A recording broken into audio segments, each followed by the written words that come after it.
Prepare ye the way of the Lord. Prepare ye the way of the Lord. John the Baptist has arrived on cue. We love to see him this time of the year because it means that Christmas is really only 2 weeks away.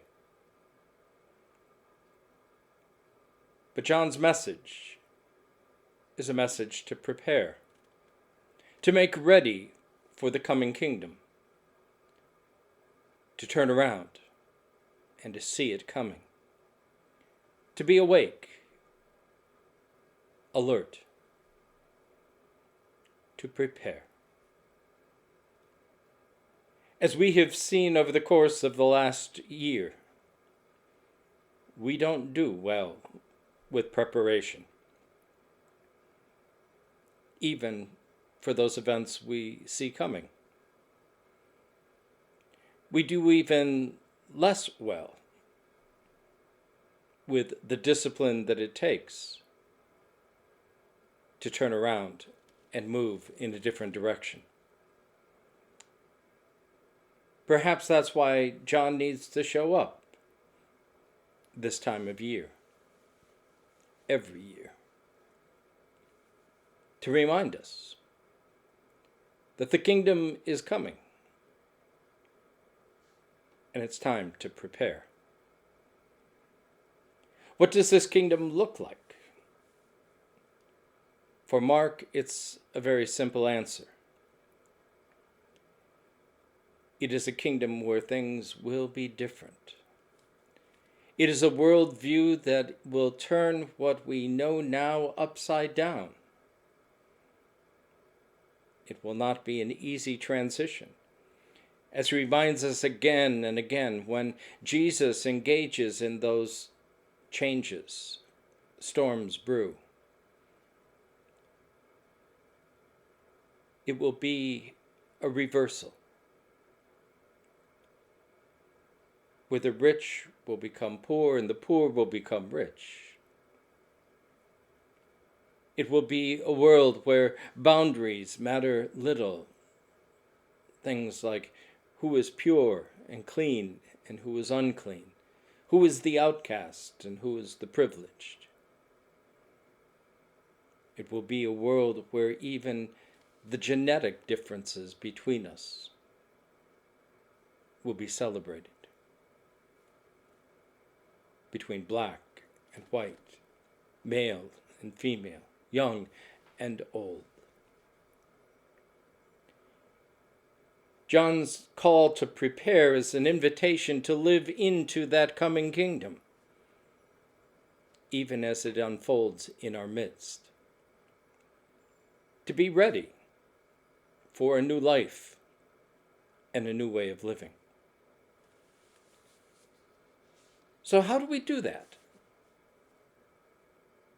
How do we, as faithful people of God, prepare for the coming kingdom? In the immediate, it's fairly simple. Wear your mask, social distance, and hunker down. Look at the needs of your neighbors before your own desires and wants and comfort. We've had to give up much over the course of these 9 months. There is much grief, but we've also been very selfish, and we're paying the price these days as our ICUs continue to overflow and the death toll rises. It's a simple enough change in behavior, but it signifies a move toward what is yet to come. It will be a time when we need to rethink our relationships with one another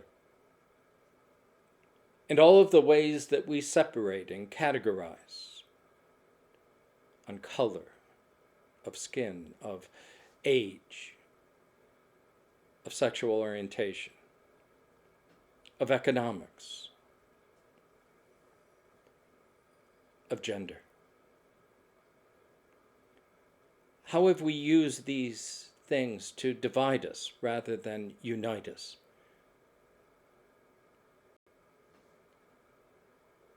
And finally, it will be an age to live into where we need to rethink our economics.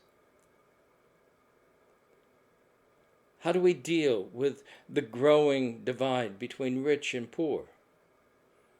How do we live into a world where the rich no longer get rich on the backs of the poor? It's not a matter of government bailouts. It's a matter of changing the systems. And that is not easy. And it will be painful for many of us. But it's just one more way that we begin to prepare for that day that is coming. I've often said that the difference between heaven and hell is a matter of perspective. There will be some that will find heaven to be a real hell when they discover who God has let in when they weren't looking. It's time to prepare for that crazy kingdom that awaits us all. To live now as if it is already in our midst. For as John reminds us, it is now here. Turn around. Look. See it coming. Prepare ye the way of the Lord. Prepare ye the way of the Lord.